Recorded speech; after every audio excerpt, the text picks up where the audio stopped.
versets 1 à 5. Psaume 95, 1 à 5.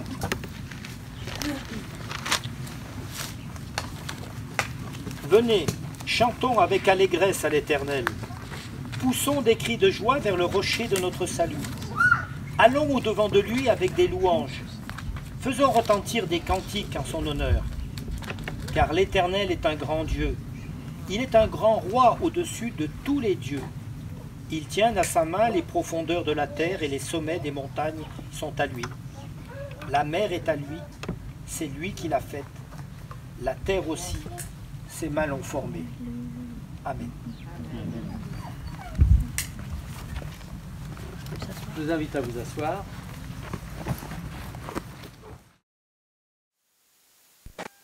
J'ai intitulé la prédication de ce matin « Je louerai l'Éternel ». Vous connaissez ce chant? Je louerai l'Éternel de tout mon cœur. Je louerai l'Éternel de tout mon cœur. Je raconterai toutes tes merveilles. Je chanterai ton nom. Je louerai l'Éternel de tout mon cœur. Je ferai de toi le sujet de ma joie. Alléluia. Et je voudrais vous raconter l'histoire que vous connaissez probablement de cet homme. Mais avant, je voudrais faire une annonce. Si jamais vous êtes en train de griller au soleil, vous pouvez changer de place. C'est possible. Donc n'hésitez pas à prendre votre chaise. Il y a des places par ici. C'est pas un problème. Ok? Voilà. Donc personne ne sera étonné si les gens qui sont en train de fumer ou de griller changent de place. Très bien.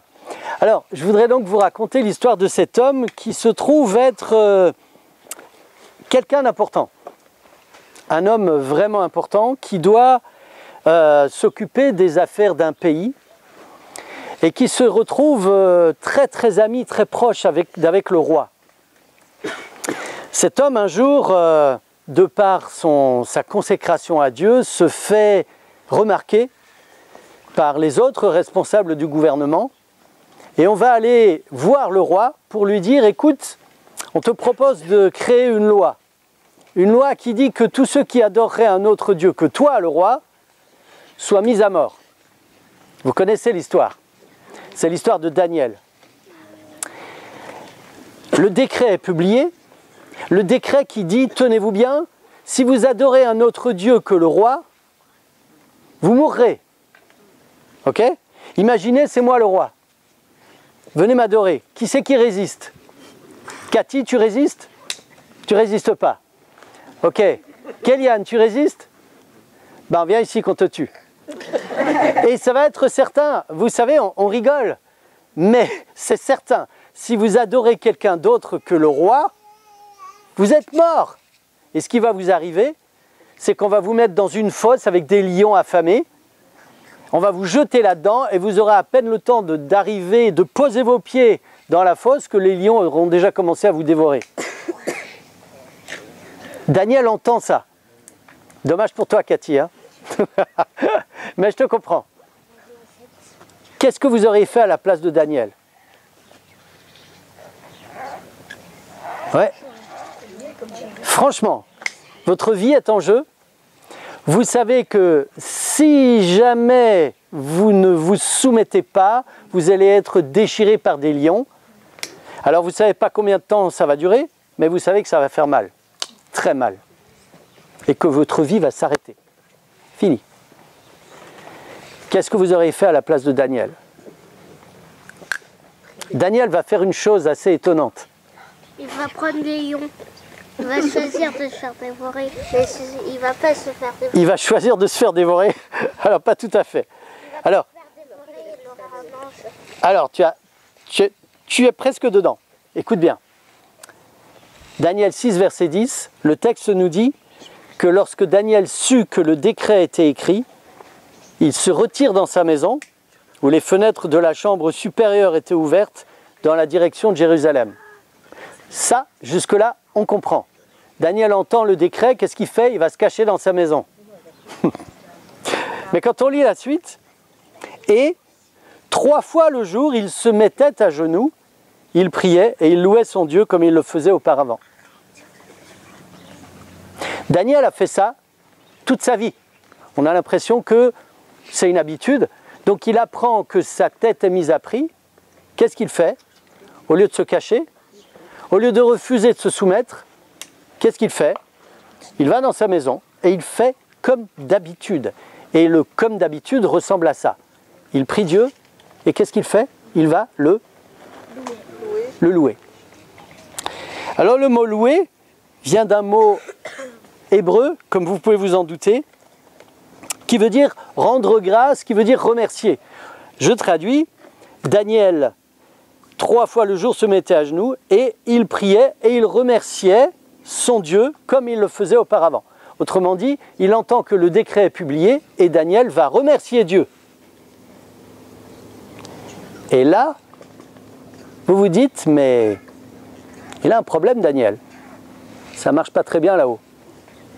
Oui, je sais, on connaît la fin de l'histoire, on sait que Daniel va être fidèle, on sait que les lions ne vont pas lui sauter dessus, tout ça on connaît. Du coup, vous savez, on est déjà préprogrammé pour entendre l'histoire. Mais mettons-nous 5 minutes à la place de Daniel.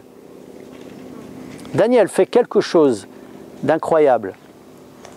Pourquoi Daniel, dans une situation dramatique, pourquoi Daniel va-t-il remercier Dieu? Quelle raison Daniel a-t-il de remercier Dieu? Vous avez une idée?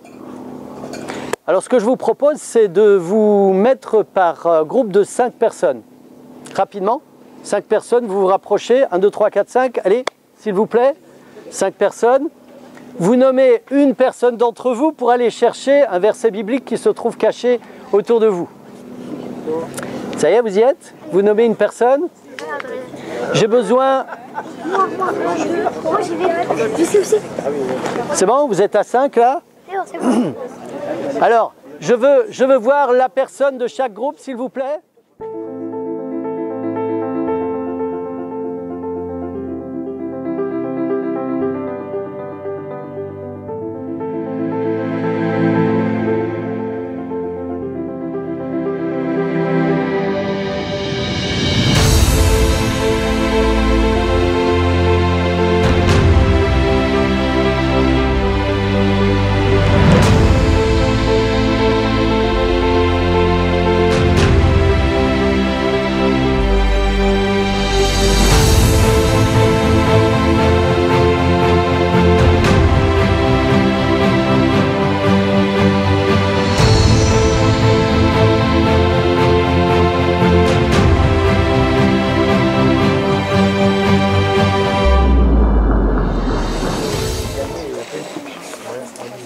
Qui c'est qui avait le psaume 42, verset 8? Merci beaucoup.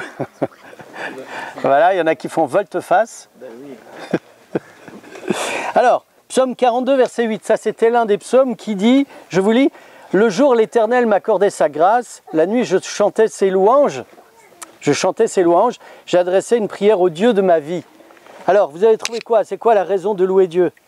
La grâce. La grâce, il m'accorde sa grâce. Vous savez ce que c'est que la grâce? C'est quelque chose que je ne mérite pas, mais que je reçois quand même. Dieu nous accorde sa grâce. Alors, qui avait le psaume 22, versets 24 et 25? Vous. Alors, quelles sont les raisons de louer Dieu? Ce que vous avez trouvé? Parce que nous lui appartenons. Oui. Et bon, il est aussi créateur. Je ne sais pas ce qu'il y a dans le texte. Hein. Psaume 22, versets 24 et 25. Je le lis, pardon. Je le lis. Excusez-moi. Il n'a ni mépris ni dédain pour les peines du misérable, et il ne lui cache pas sa face. Mais il écoute quand il crie à lui. Tu seras dans la grande assemblée l'objet de mes louanges. J'accomplirai mes vœux en présence de ceux qui te craignent. Pourquoi on peut louer Dieu? C'est au 26 là. 22, versets 24 et 25. Ça dépend les versions. Alors, quelles sont les raisons? Il écoute. Il écoute. Mais oui, il écoute, il n'a ni mépris ni dédain pour les peines du misérable. Comme c'est bon de se sentir compris, n'est-ce pas? Ah, alors psaume 30, versets 3 à 5, je vous le lis. Éternel, tu as fait monter mon âme du séjour des morts, tu m'as fait revivre loin de ceux qui descendent dans la fosse. Chantez à l'Éternel, vous qui l'aimez, célébrez par vos louanges sa sainteté. Car sa colère dure un instant, mais sa grâce toute la vie. Le soir arrivent les pleurs et le matin l'allégresse. Quelles sont les raisons? Qui avait ce texte? Ah, il n'a pas été trouvé. Alors, vous avez entendu? Quelles sont les raisons pour lesquelles on peut louer Dieu? Sa colère dure un instant, mais sa grâce, toute la vie, toute la vie. Psaume 35, verset 28, qui c'est qui l'avait? Encore un texte qui n'a pas été trouvé, je vous le lis? Ah, vous l'avez? Alors je le lis. 35, verset 28, ma langue célébrera ta justice, elle dira tous les jours ta louange. Les raisons?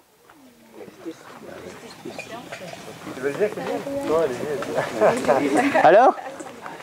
Et bien déjà au verset 22, on voit aussi que l'Éternel voit tout et David a cette confiance en l'Éternel qu'il est observateur de toute la situation et il réclame justice par rapport à ses ennemis qui l'entourent et qui apportent des faux témoignages contre lui et de l'oppression. Ok. Et puis tellement qu'il est sûr de son fait, sûr du Seigneur et de l'intégrité qu'il a avec lui, au verset 24, on voit qu'il demande également de le juger conformément à sa justice et compare Seigneur. Et pour cette raison, eh bien, je te demande, je te loue parce que tu es un Dieu juste, tu es un Dieu qui va me libérer de C'est ça. mes ennemis. Voilà. Donc pour la justice, Dieu nous fait justice. Alors même si on n'est pas juste, Dieu nous déclare juste. Parce qu'il paye pour que nous soyons considérés et déclarés justes. Qui avait le psaume 40, versets 2 et 3? C'était vous? Je vais le lire. J'avais mis en l'Éternel mon espérance, il s'est incliné vers moi, il a écouté mes cris, il m'a retiré de la fosse de destruction, du fond de la boue, il a dressé mes pieds sur le roc, il a affermi mes pas, il a mis dans ma bouche un cantique nouveau, une louange à notre Dieu. Beaucoup l'ont vu et ont eu de la crainte et ils se sont confiés en l'Éternel. Quelles sont les raisons de louer Dieu que vous avez trouvées?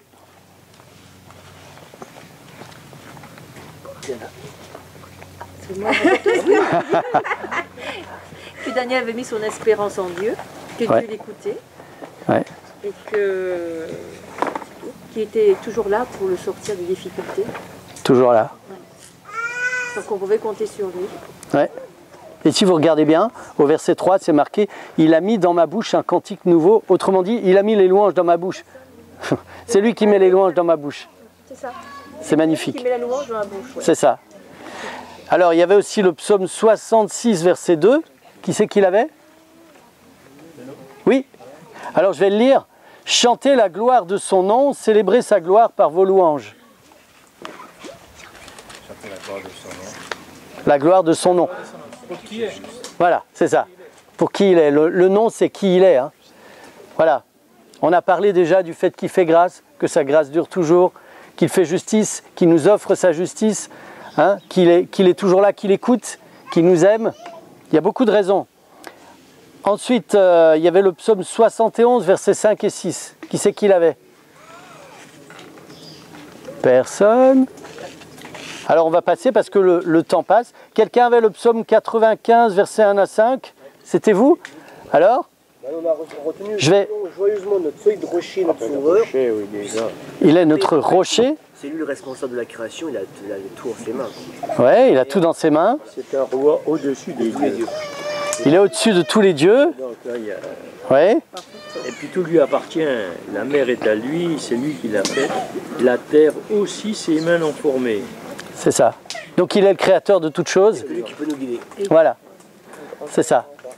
Donc, il y avait le psaume 106, versets 1 et 2. Quelqu'un l'avait? Un groupe l'avait? Oui? Alors, je vais le lire. Louez l'Éternel car il est bon, car sa miséricorde dure à toujours. Qui dira les hauts faits de l'Éternel? Qui publiera sa louange? 3 fois dans ce passage, il y a le mot louer ou louange. Alors, quelles sont les raisons de louer Dieu? Oui? Dure à toujours. N'a pas de fin. Merveilleux. Alors, qui avait le psaume 118, verset 14? Oui?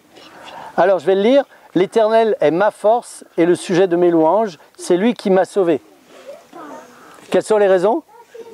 Sa force, ma force, c'est qui m'a sauvé. Ouais, c'est ça. Il est notre force et il nous a sauvés. C'est au passé, hein. Il m'a sauvé. Alors dites-moi, quelles sont les raisons pour lesquelles Daniel rentre chez lui et il loue Dieu? Pour toutes ces raisons-là. Pour toutes ces raisons-là. Daniel a compris une chose. Louer Dieu ne vient pas essentiellement des bénédictions qu'on reçoit. La louange qu'on adresse à Dieu se trouve essentiellement dans ce que vous avez mentionné tout à l'heure, dans le nom de Dieu, c'est-à-dire dans qui il est.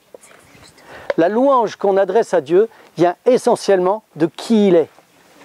Elle ne vient pas essentiellement de ce qu'on réussit à faire, ou du secours que l'on reçoit, ou du succès, ou de la réussite, ou du bonheur que l'on vit.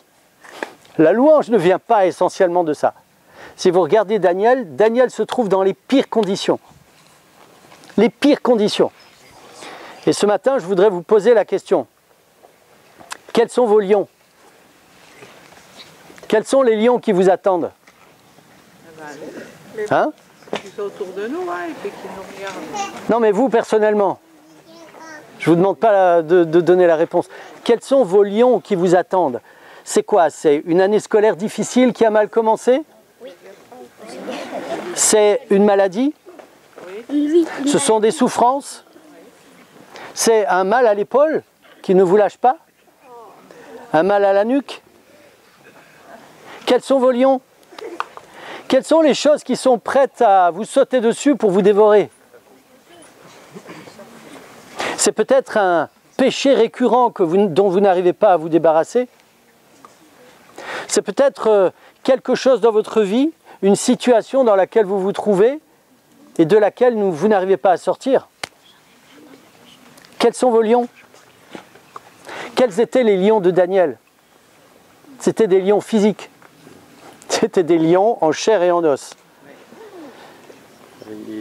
Je crois vous l'avoir déjà dit, j'étais un jour à Thoiry, au parc africain de Thoiry. Je ne sais pas si vous êtes déjà allé visiter ce parc. Très beau parc.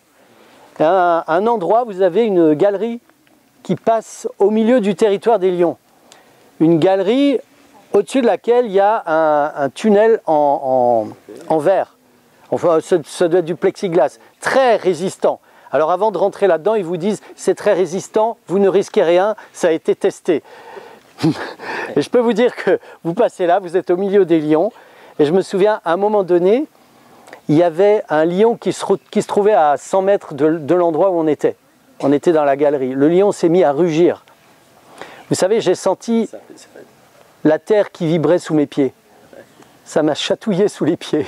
Je me suis dit, oulala, je suis content qu'il y ait... Et là, on se pose la question et on se dit, est-ce que ça tiendrait s'il sautait là-dessus? Daniel avait des lions en face de lui. Peut-être que Daniel, il serait passé. Vous vous souvenez, ces trois amis, Shadrach, Meshach et Abednego, qui se sont retrouvés devant cette fournaise ardente, chauffée 7 fois plus. Pour eux, leur lion, c'était cette fournaise ardente. Et ils ont dit au roi, sache que nous ne nous prosternerons pas. Dieu est capable de nous délivrer, mais ils n'étaient pas du tout sûrs que Dieu le ferait. Mais ils avaient foi en Dieu. Il n'y a même pas à discuter là-dessus, qu'il avait dit. C'est ça, ils avaient dit, il n'y a pas à discuter là-dessus. On va même pas aborder le sujet. C'est ça. C'est incroyable. Et Daniel est de la même trempe. Si vous regardez Daniel, il entend, il apprend le décret. Le texte le dit, il apprend le décret. Qu'est-ce qu'il fait? Il rentre chez lui et il fait comme d'habitude. Parce que comme d'habitude, ce qu'il faisait, c'est passer du temps avec son Dieu. C'est prier son Dieu, c'est louer son Dieu. Daniel aimait faire ça. Daniel aimait faire ça. Vous savez que ce mot, le verbe qui est traduit par louer, il louait son Dieu, ne se trouve que 2 fois dans la Bible. Ce verbe-là ne se trouve que 2 fois. Je vous donne en 1000. Où se trouve l'autre verset? Je vous le donne en 1000. Allez, qui c'est qui peut trouver? Oui? Dans Daniel. Où ça?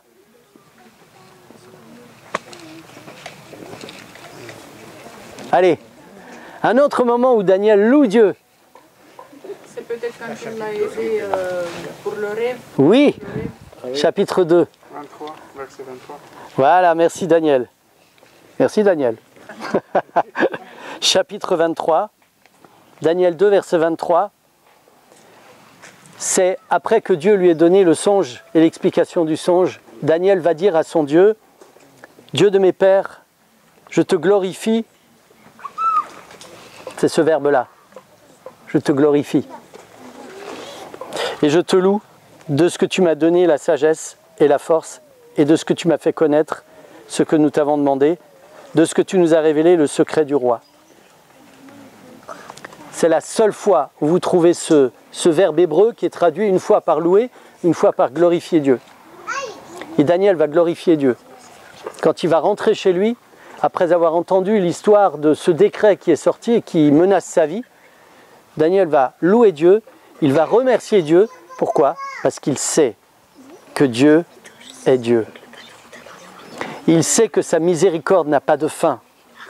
Il sait que si tu as une année scolaire difficile, la miséricorde de Dieu n'a pas de fin. Il sait que si tu es malade, Dieu entend tes souffrances, il entend ta douleur, il sait qui tu es, il sait ce que tu traverses. Daniel sait que Dieu sera toujours là avec lui, parce qu'il l'a sauvé, il l'a déjà sauvé. Daniel se tient là, debout, comme un pilier dans le temple de son Dieu, parce qu'il sait qui est Dieu. Quels sont vos lions? Je vous pose la question ce matin. Comment faites-vous face à vos lions? Est-ce que vous faites comme la plupart des gens qui disent « Ok, je vais plier » ou alors est-ce que vous savez qui est Dieu? Nous avons un Dieu merveilleux. Un Dieu qui, je voudrais simplement le rappeler avec vous ce matin. Un Dieu qui est notre Créateur. Un Dieu qui est notre espérance. Ça a été dit dans ces textes issus des psaumes. Un Dieu qui est saint. Un Dieu qui est miséricordieux. Un Dieu qui est juste. Qui est notre roc. Qui est plein de grâce. Qui est notre sauveur. Et un Dieu qui est amour. Je voudrais lire avec vous ce qui se passe à la sortie de la fournaise, de la fosse aux lions. C'est dans le chapitre 6 de Daniel, à partir du verset 19. Et le roi donc se lève au point du jour après avoir passé une nuit blanche, parce qu'il aimait Daniel. Le roi se leva au point du jour avec l'aurore et il alla précipitamment à la fosse aux lions. En s'approchant de la fosse, il appela Daniel d'une voix triste. Parce que le roi pense que Daniel s'est fait déchiqueter. Le roi prit la parole et dit à Daniel, « Daniel, serviteur du Dieu vivant, ton Dieu que tu sers avec persévérance a-t-il pu te délivrer des lions ?» Imaginez maintenant le roi au bord de la fosse aux lions, qui est angoissé. Et là, il entend Daniel qui lui dit « Roi, vis éternellement ». Ce que Daniel dit au roi, c'est extraordinaire aussi. Oui. Je viens de le voir. Il lui annonce la vie éternelle à ce roi. Vis éternellement. Mon Dieu a envoyé son ange et fermé la gueule des lions qui ne m'ont fait aucun mal, parce que j'ai été trouvé innocent devant lui. Et devant toi non plus, ô roi, je n'ai rien fait de mauvais. Alors le roi fut très joyeux, et il ordonna qu'on fît sortir Daniel de la fosse. Daniel fut retiré de la fosse, et écoutez bien, et on ne trouva sur lui aucune blessure, parce qu'il avait eu confiance en son Dieu.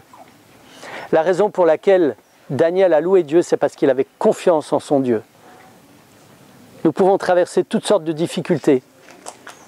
Si nous avons confiance en Dieu, nous savons qu'il est là. Il est notre Dieu. Nous pouvons nous appuyer sur lui, nous pouvons nous confier en lui, et nous savons qu'il va nous permettre d'avancer. Ce que je vous propose maintenant, c'est de vivre une petite expérience. Chacun pour soi, avec son Dieu. Je vous invite à vivre l'expérience de prier notre Dieu pour les lions qui sont les nôtres. les préoccupations qui sont les nôtres, les défis qui sont les nôtres, en toute confiance dans le fait qu'il saura nous diriger et répondre selon ce qui est le mieux pour nous, parce qu'il sait ce qui est le mieux pour nous. Et avant de prier, je voudrais vous lire cette promesse qui se trouve dans la parole de Dieu, dans Jérémie 29, verset 11. C'est un texte que vous connaissez, où il est dit « Je connais les projets que j'ai formés sur vous, dit l'Éternel, projets de paix et non de malheur, afin de vous donner un avenir et de l'espérance. » Ça, c'est ce que Dieu veut pour nous. Dieu veut pour nous un avenir et Dieu veut pour nous une espérance. Si ça passe par la vallée des larmes, si ça passe par la maladie, si ça passe par une année scolaire difficile, si ça passe par le fait de devoir faire beaucoup d'efforts pour progresser, pour avancer, sachons que le Seigneur est là et il ne nous lâchera jamais. Je vous propose maintenant de prendre un moment de prière chacun avec notre Dieu, chacun personnellement, que vous puissiez lui parler de vos lions, de vos défis, des choses qui sont devant vous, qui vous font peut-être trembler ou qui vous angoissent peut-être, ou peut-être des choses pour lesquelles vous vous êtes dit « Oh, laisse tomber », que vous puissiez lui confier vos lions et que vous puissiez mettre toute votre confiance en lui parce que le texte nous dit « On ne trouva sur lui aucune blessure parce qu'il avait eu confiance en son Dieu ». Je vous invite à ce moment de prière silencieuse et je terminerai ce moment par une prière audible. Que le Seigneur vous inspire.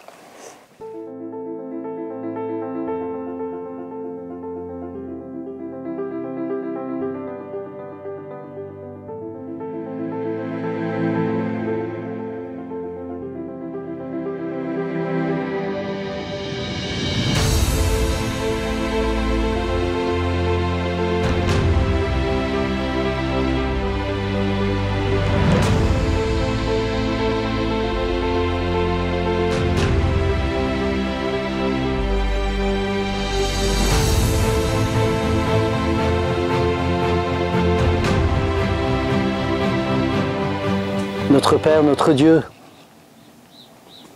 tu nous connais par notre nom,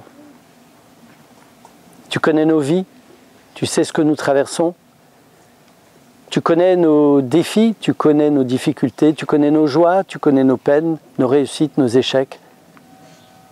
Et Seigneur, ce matin, nous voulons te confier nos lions qui sont face à nous. Et nous voulons, avant toute chose, te louer, te remercier, te rendre gloire, parce que tu es là, tu es présent avec nous. Tu es présent au milieu de chacun d'entre nous par ton esprit. Et tu es présent au milieu de nous en tant qu'assemblée. Alors Seigneur, nous voulons avancer avec toi. Nous voulons te faire confiance. Et je te prie que chacun d'entre nous, Seigneur, nous puissions grandir dans cette vie de relation avec toi, pour que nous puissions toujours mieux apprendre qui tu es et que nous puissions toujours mieux apprendre à te faire confiance et à découvrir que la vraie vie, elle se trouve avec toi. Merci parce que tu es ce Dieu plein de compassion, plein de miséricorde. Merci parce que tu nous as sauvés. Merci parce que tu nous fais justice. Et parce que Seigneur, nous savons que ta miséricorde dure à jamais. Nous avons hâte de te voir face à face très bientôt, parce que nous savons que Jésus revient bientôt, et nous voulons tous nous remettre entre tes mains, Seigneur, en te remerciant de vouloir nous bénir. Et nous t'en prions au nom de Jésus. Amen.